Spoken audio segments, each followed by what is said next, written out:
सुप्रभात। आज हम BA प्रथम वर्ष के हिंदी साहित्य के प्रथम प्रश्न पत्र की प्रथम इकाई के अंतर्गत हरिओत जी के पदों का अध्ययन कर रहे हैं। हरिओत जी के प्रिय प्रवास वर्ष 1914 में प्रकाशित खड़ी बोली हिंदी का जो प्रथम महाकाव्य उन्होंने लिखा है, उसके 17 सर्गों में एक सर्ग शाम संदेश नाम से संकलित है और उसी शाम संदेश के पदों का हम अध्ययन कर रहे हैं। जैसा कि शाम संदेश के पद संख्या 12 का अध्ययन जो हमने कल किया था, उसमें यह वर्णित था कि राधा जी किस प्रकार से उद्धव के मुँह से भगवान श्री कृष्ण का संदेश सुनती है, लेकिन स्त्रीउचित गरिमा का निर्वाह करते हुए और किस प्रकार से मन दुखी होते हुए भी वो धैर्यपूर्वक उद्धव की बातें सुनती है।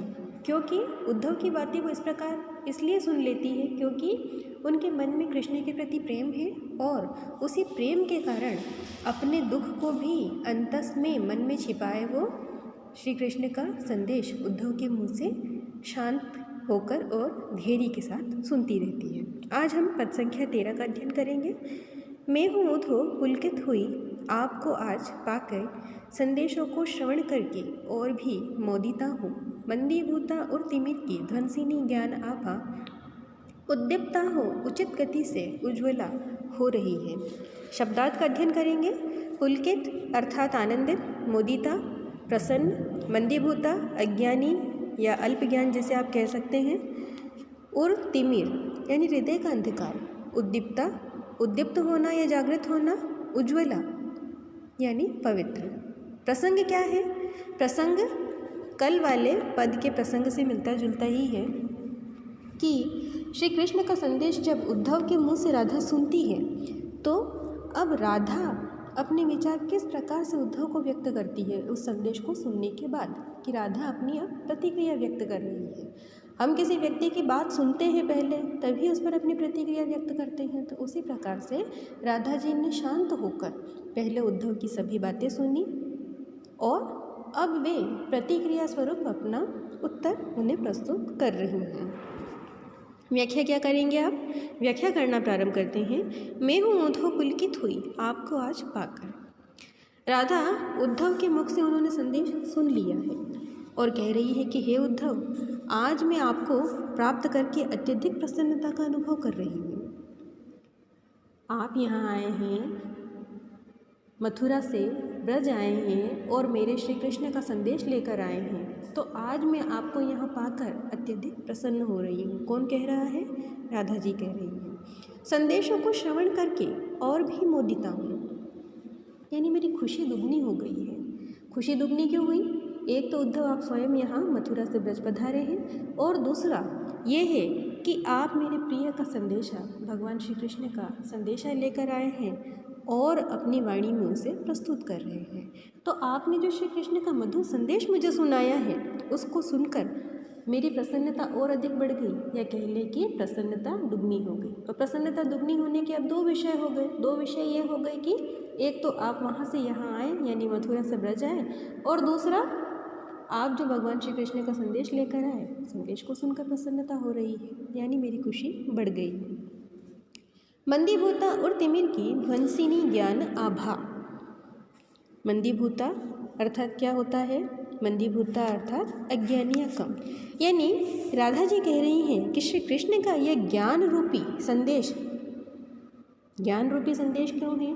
कि ज्ञान रूपी संदेश इसलिए क्योंकि उसमें श्री कृष्ण ने राधा जी को यह संदेश दिया है कि मानव प्रेम करना सीखें, मुझसे प्रेम ना करें।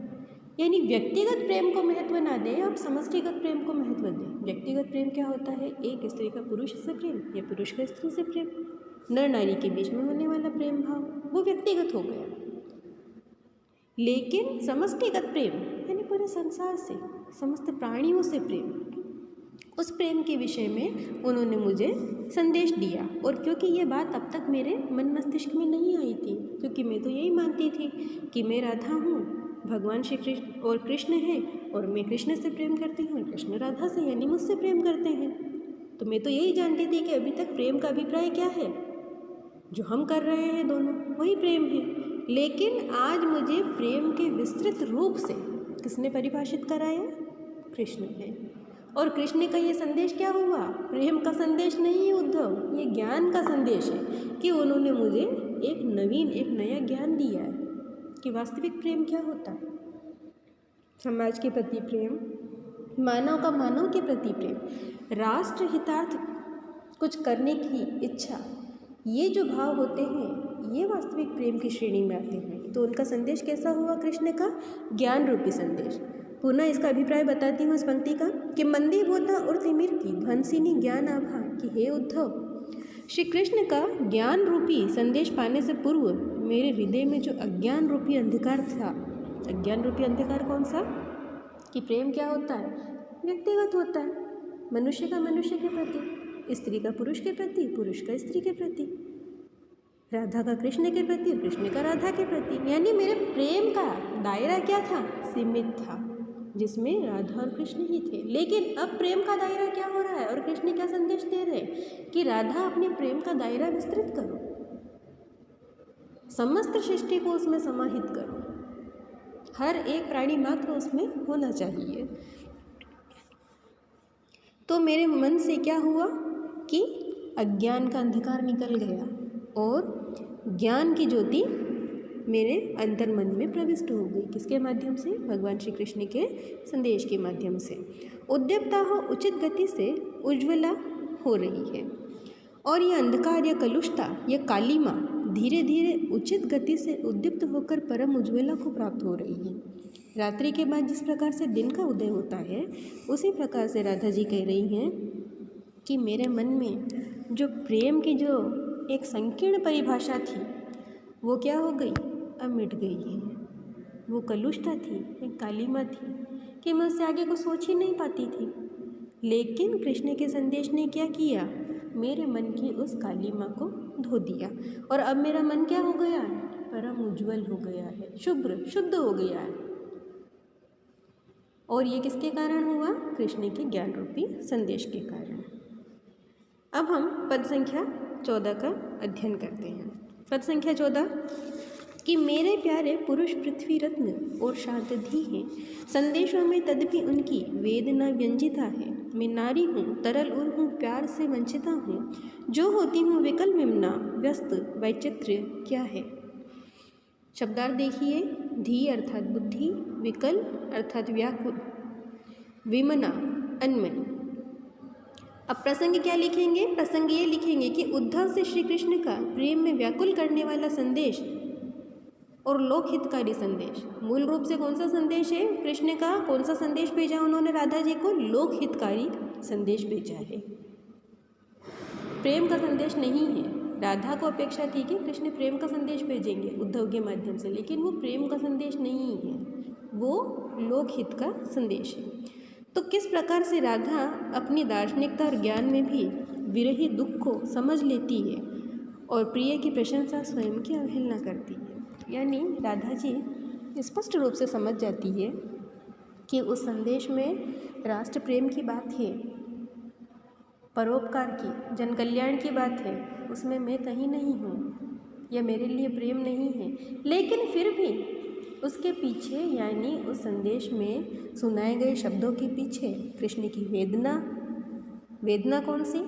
कि वो राधा से दूर है और राधा के प्रति प्रेम उनके मन में कितना है, इससे राधा जी भली भांति अवगत है और उस भावना को वो समझ जाती है।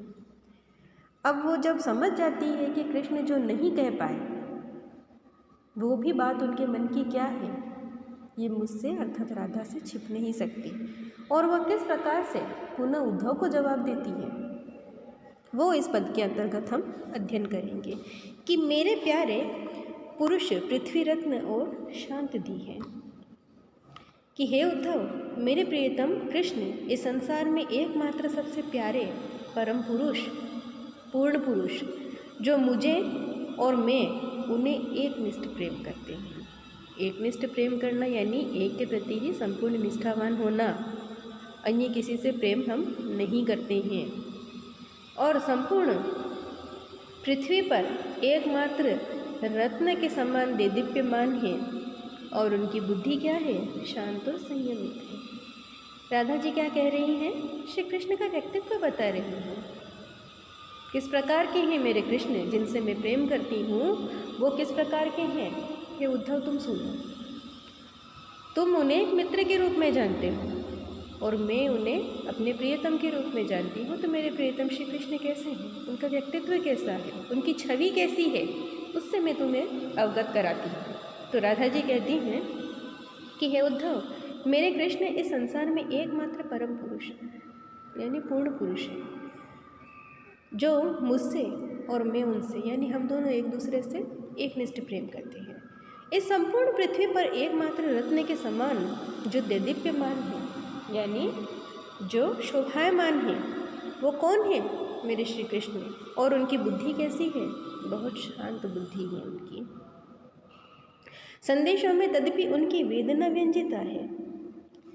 अब राधा कहती हैं कि इस महान व्यक्तित्व के अनुरूप उन्होंने ज्ञानवर्धक संदेश सुनाया है। जो व्यक्तित्व मैंने तुम्हें अभी मेरे प्रियतम का बताया है, ये उसी का परिणाम है कि उन्होंने ज्ञान का संदेश आपके माध्यम से उद्धव भिजवाया है। लेकिन मैं अच्छी तरह से जानती हूँ कि उनके संदेशों में यद्यपि दुख और वेदना विद्यमान है, फिर भी मुझे प्रिय है और उनका संदेश स्वीकार्य है। यानी कि यहाँ पर राधा और कृष्ण का प्रेम देखिए कि कृष्ण है जो अपनी वेदना को छिपा गए और काम की बात उन्होंने कर दी राधा जी से। काम की बात क्या है कि राष्ट्र प्रेम करो, मानव प्रेम करो, मुझसे प्रेम मत करो। लेकिन राधा जी ऐसी हैं कि वो कृष्ण की रग रग से वाकिफ थी, भली भांति अवगत थी कृष्ण से, क्योंकि वे दोनों आत्मा के दो पक्ष हैं। इसीलिए राधा जी उद्धव से कहती है कि हे उद्धव, मुझे अच्छी तरह से ज्ञात है कि उन्होंने ये ज्ञान का संदेश तो भिजवाया है मेरे लिए, लेकिन इसमें भी उनकी वेदना और उनका दुख जिस प्रकार का मैं झेल रही हूँ, वो न जाने क्यों मुझसे छिप नहीं पा रहा है। मैं नारी हूँ, तरल उर हूँ, प्यार से वंचिता हूँ। मैं स्त्री हूँ उद्धव, कोमल हृदय की हूँ और श्री कृष्ण के प्रेम से भी वंचित हूँ। अब राधा अपनी स्थिति बता रही है कि हे उद्धव, मैं क्या हूँ? मैं एक स्त्री हूँ और कैसी हूँ? कोमल हृदय की हूँ, और साथ ही साथ जिससे मैंने प्रेम किया कृष्ण से, अपने प्रियतम कृष्ण से, और उनके प्रेम से भी मैं वंचित हूँ। जो होती हूँ विकल विमना, व्यस्त वैचित्र क्या है? संयोगवश अगर मैं श्री कृष्ण के विरह में व्याकुल होती हूँ, अनमनी हो जाती हूँ, यानी मेरा किसी काम में मन नहीं लगता है और प्रतिक्षण प्रिय के वियोग में व्यस्त रहती हूँ, तो इसमें आश्चर्य जैसी क्या बात है उद्धव? तुम ही बताओ कि क्या इस स्थिति पर किसी को आश्चर्य होना चाहिए कि अगर मैं प्रतिक्षण कृष्ण के वियोग में व्यस्त रहूं, विरह में व्याकुल रहूं, प्रतिक्षण मुझे उनकी ही याद आए, उनसे मिलन को मैं आतुर रहूं, और अगर कोई मुझसे कहे तो मैं एक अनमना सा भाव रखूं। तो तुम ही बताओ उद्धव कि क्या ये स्थिति अगर कृष्ण के वियोग में मेरी है तो क्या ये गलत है?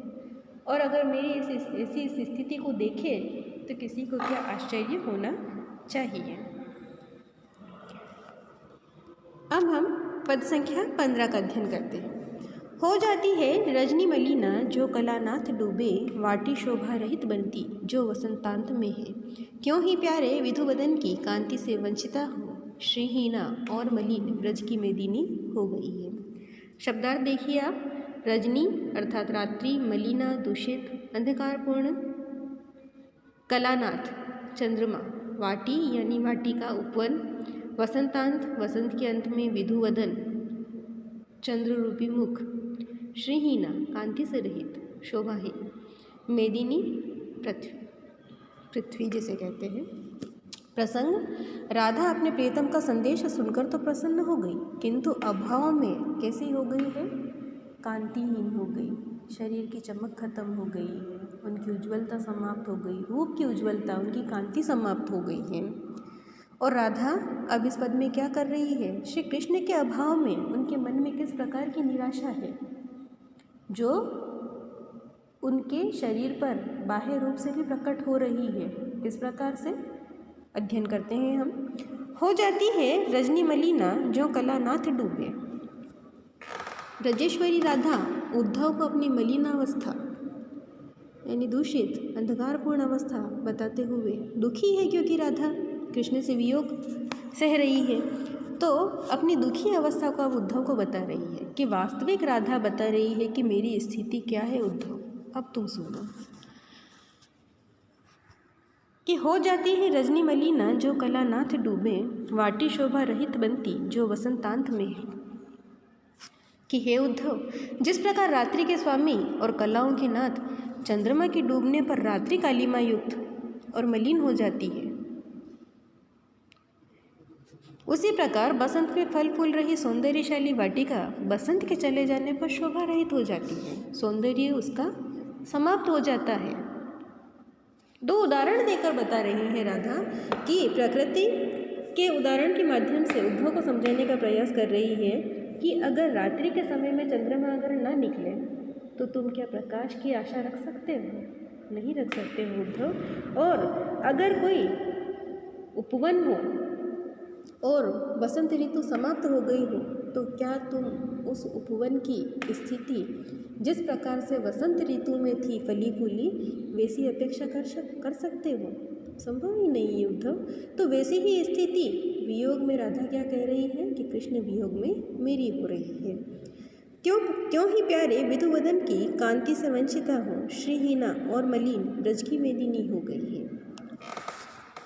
तो अब राधा आगे कह रही है कि जिस प्रकार से वसंत के चले जाने पर वाटिका शोभा रहित हो जाती है, सौंदर्य नष्ट हो जाता है, उसी प्रकार मेरे प्रियतम चंद्र रूपी मुख्य धनी श्री कृष्ण के सामीप्य के अभाव में राधा जी क्या कह रही हैं कि मेरी कांति, चमक और उज्ज्वलता फीकी पड़ गई है।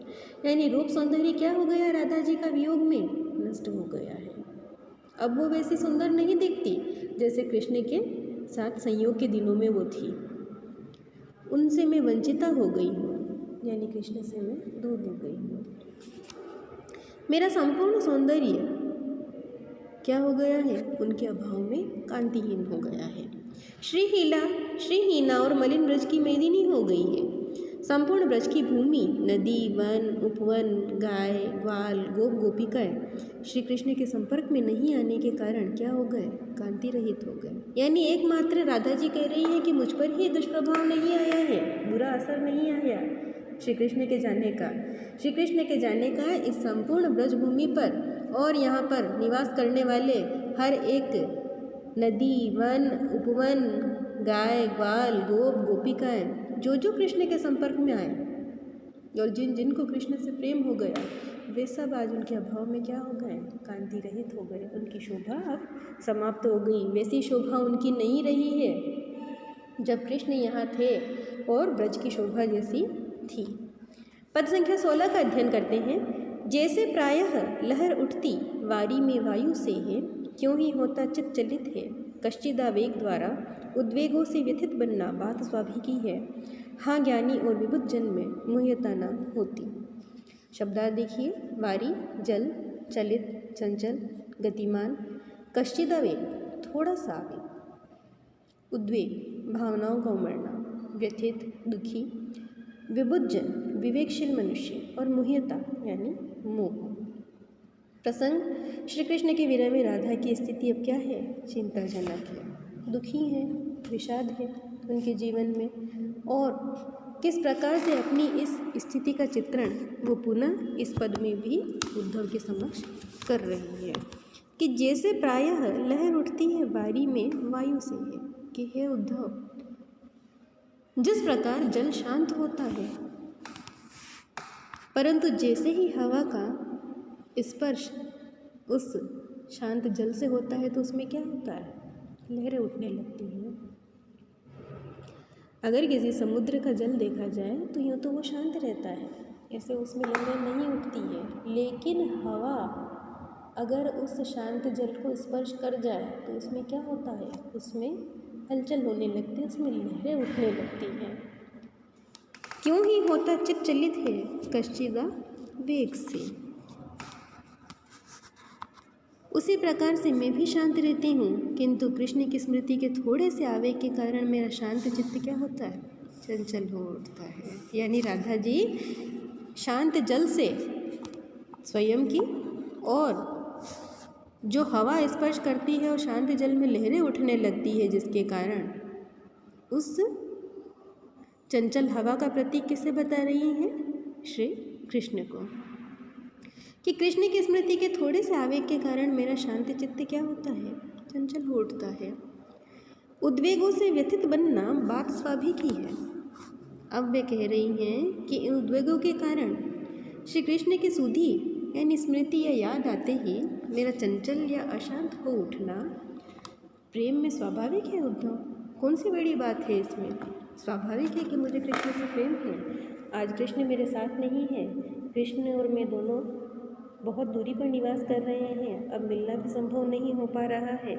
तो ऐसी स्थिति में अगर मेरे मन में ऐसे उद्वेग उठे और मेरा मन अशांत हो, ये स्वाभाविक सी बात है। हाँ, ज्ञानी और विबुद्ध जन में मुह्यता न होती है। हाँ, इसका अपवाद वे लोग हो सकते हैं जो ज्ञानी और विवेकशील हैं और जो सांसारिक बंधन मोह माया से सर्वथा मुक्त हैं, क्योंकि वे अपने ज्ञान विवेक और असंसारिकता के बल पर इस संसार अपने हृदय चित्त पर आसानी से विजय प्राप्त करते हैं, जो सांसारिक प्राणियों के लिए सर्वथा असंभव है। एक उलाहना है, एक ताना है उद्धव के लिए, कृष्ण के लिए नहीं, क्योंकि उद्धव प्रेम को स्वीकार नहीं करते हैं। उद्धव क्या करते हैं? उद्धव ज्ञान की महत्ता स्वीकार करते हैं। तो ज्ञान की महत्ता स्वीकार करते हैं और उसी का संदेश लेकर आए हैं। तो इसीलिए राधा जी कह रही हैं कि हाँ, ज्ञानी और विबुद्ध जन में मुह्यता न होती है। कि हाँ उद्धव, अपवाद भी होते हैं लोग। अपवाद कैसे होते हैं? जो ज्ञानी हो, प्रेमी हृदय, तो दुख झेलेंगे ही, उनके मन में तो भावना का अतिरेक होगा ही। हाँ, भावनाओं का अतिरेक किस व्यक्ति के मन में नहीं होता? जो ज्ञानी हो, जो ज्ञान की आधारशिला पर ही हर एक स्थिति को रखकर देखता हो। तो राधा जी कहती हैं कि जो विवेकशील है, सांसारिक बंधन मोह माया से सर्वथा मुक्त है, वे अपने ज्ञान विवेक और असंसारिकता के बल पर इस संसार में अपने हृदय और चित्त पर आसानी से विजय प्राप्त करते हैं, जो मुझ जैसे सांसारिक प्राणी के लिए सर्वथा असंभव है। यानी राधा कह रही हैं कि हे उद्धव,